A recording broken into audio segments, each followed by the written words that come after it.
A speech of Marsilio Ficino in praise of philosophy. Most noble gentlemen, at this moment my mind is pulled in contrary directions, as has often happened to those about to give an address on serious subjects. For the ancient custom of this venerable school, of the weighty authority of its founders, both of which rightly have the strongest possible influence upon me, urge me to speak today in praise of philosophy. But when I inwardly consider the power and nature of this subject, it appears to be so noble and excellent that I despair of its being understood by the human mind or expounded by the human tongue. The loftiness of the subject, the lowliness of my talent, and furthermore your awesome aspect, all now make me frightened to speak. So I falter between silence and speech.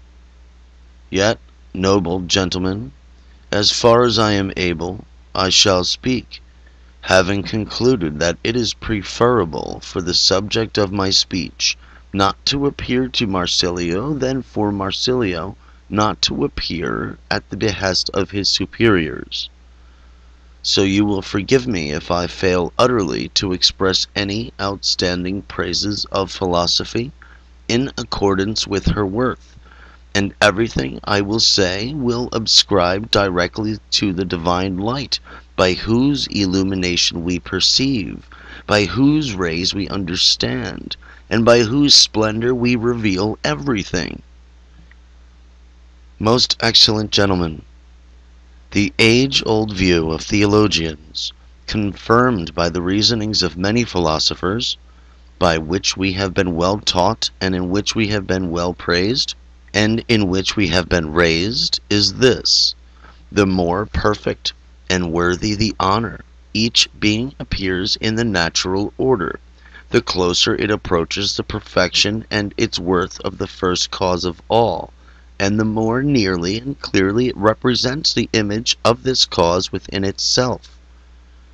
The ancient theology of Egyptians and Arabs handed down this: God is the source of being, knowing and acting, whence Pythagoras, Heraclitus, and Plato, conveying that theology into Greece, declaring that the beginning of creation, the truth of this teaching, and the joy of life are from the self-same God.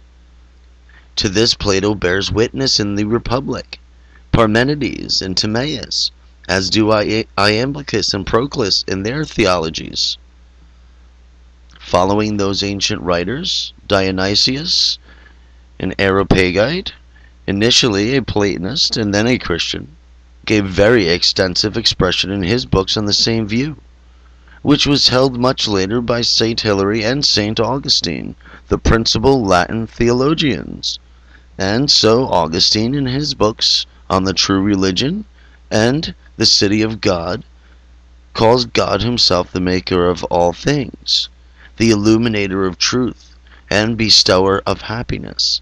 And he confirms that this had been systematically treated, albeit in different words, by the Platonic philosophers many centuries previously.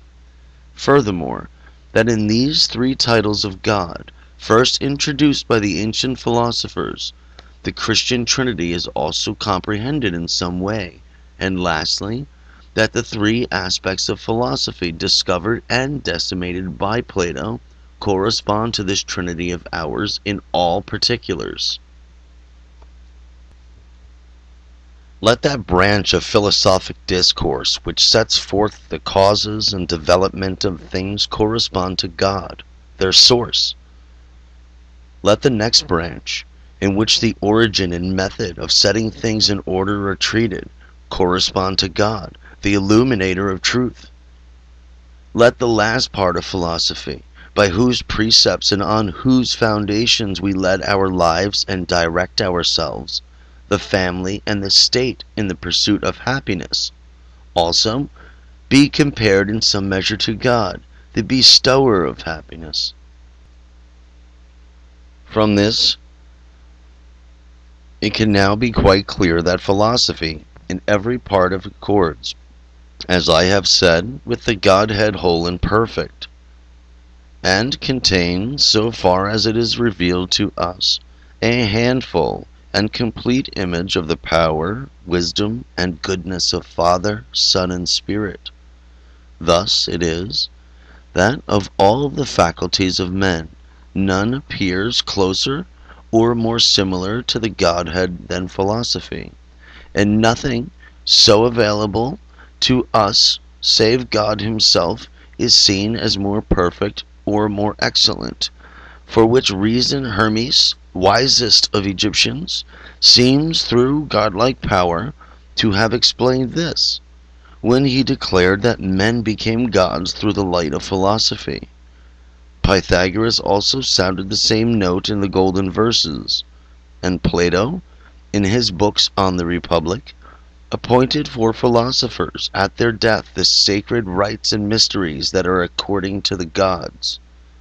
Again, Empedocles of Agrigentum said that philosophy is a gift of the gods, which brings anyone it has touched to such a state that from a lofty mind he holds the contempt in everything which is set in motion.